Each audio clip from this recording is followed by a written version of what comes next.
Okay guys, so disc detainer locks, oh god, they're fantastic things, aren't they? And as a lot of you know, some of the cheap Chinese ones are really simple to open up. You can go tension off the top or tension off the bottom, because they've always got a zero disc in the top or bottom. This is actually a kryptonite lock. Obviously you can see here this has got a six disc core, and we've got a 2 or 3 cut in disc number 1 and a 3 or 4 cut probably in disc number 6. So this lock is designed not to tension top or bottom, and even with a bottom tensioning tool, obviously the space in there, as you can see, it's we would end up going into that 6th disc there. So obviously this you know, it's not designed to actually tension from the bottom either. So of course, to actually get these open, then we're obviously going to have to come up with a technique to obviously tension top or bottom and still being able to pick the rest of the discs, and then obviously find our tensioning disc, which as you can see is disc number 4 there. And now obviously there are a couple of techniques. Obviously I use a particular technique which I'll go through and show you very shortly, but it's not, you know, as you've seen by Lock Noob video. I will leave a link up in this corner there because it is quite an interesting video. Now there are some locks that are not, they're designed specifically to tension off the bottom, and you cannot tension them off the top, because it basically, because this disc over rotates, it then lifts the sidebar up, and you can't get any feedback from the discs. So of course it makes it very tricky, if not impossible, to pick. But what I will say is the majority of locks that are designed to tension midway through the lock can be done like this. I mean, I've picked a fair few and I've always managed to get them open, bar one, which was the Oxford HD Mini, which I did a couple of weeks ago. I tried many hours to try and tension that from the top, and just couldn't get any feedback on it. But as soon as I switched down to the bottom tensioning, obviously the feedback came and the lock opened relatively easily. Abis Plus, once again, Abis Plus locks are designed to tension off of random discs. They do things slightly differently, because obviously they use the butterfly disc top and bottom, that they are theoretically zero cut, but because obviously the butterfly over rotates, then obviously that then becomes a 2 or a 3 cut, then subsequently lifting the sidebar, which gives you a lot less feedback than you would expect from the lock if you were tensioning from the zero cut.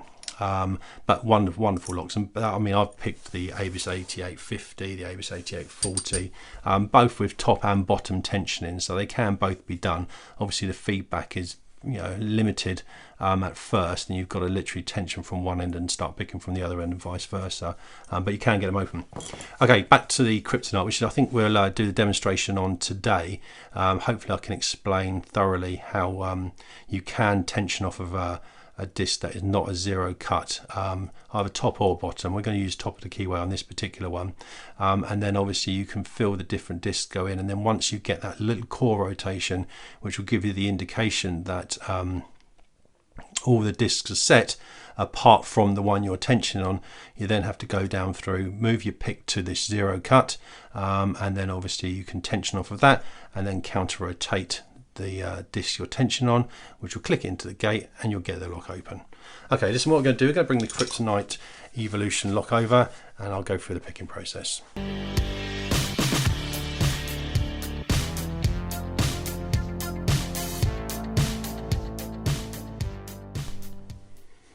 Okay guys, hopefully you've got a good view of the lock there, and hopefully I can go through and show you how I sort of overcome these locks that are not designed to tension top or bottom. Okay, what we do, we rotate all the discs clockwise, and as you can see by the key, obviously it's got a 6 disc detainer core in there.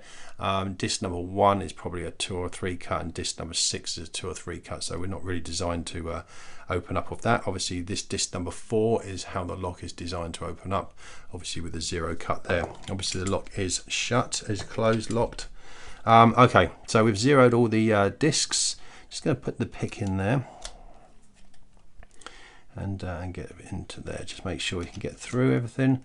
Okay, apply a little bit of tension, and of course we're tension off of disc number 1, so we're looking for disc number 2. Okay, disc number 2, got a little click out of 2. Disc number 3, got a little click out of 3. Now we know disc number 4 is our zero cut, so we're just going to ignore that for this particular video. disc number 5, got a little click out of 5, disc number 6, I'm just going to go to 6. Okay, and disc number 6. Now I've got a little bit of movement on the core that time, so what we're going to do, we're going to go back to disc number 4, which we know is our 0 cut, which this particular lock is how it's designed to open up. So I'm just going to apply quite a lot of tension on disc number 4, that's slipping off. I'm just going to counter rotate the core and then rotate back, and we'll get this open. Now obviously this lock, as you see, was not designed to tension top or bottom because of the key bitting. Because obviously disc number 1 is a 2 or 3 cut, and then obviously disc number 6. So realistically, whether you tensioned top or bottom, you would still have had to have done exactly what I've done here. Once everything's in the true gate, you would have to have found that center, that 0 disc, and then move your picking tip to that center disc, that 0 disc, and then counter rotate whichever you're tensioning, whether it be tensioning top or bottom, to get this open. Now if you know that technique, then obviously it's not actually that difficult, but I'm not saying that every lock would be the same. Obviously I had the Oxford HD Mini a couple of weeks ago that I tried many times to actually do the same process, and it wouldn't do it. And the reason being is because I think that obviously when you get these discs that are not 0 cut top or bottom, it basically lifts up the sidebar, which just eliminates all feedback. But I would say in my experience, for what it's worth, the majority of the locks that are not designed to tension top or bottom, and they're designed to tension from a random disc, will open up like this, including, like say, the Abus 88, 40, 50, and some of the other Abus Plus cores. But anyway, listen, I hope that little I don't know, method helps some of you sort of open up some of these locks. The kryptonites are really good for this because they haven't got any false gates in. They are quite susceptible to being relatively straightforward to pick, as opposed to the Abus that have got the false gates in, which are a little bit more sensitive. You have to have kind of feel the different gates between the true gates and false gates. But listen guys, hope that helped somebody, and listen guys, thanks for watching, and of course I will catch up with you very shortly.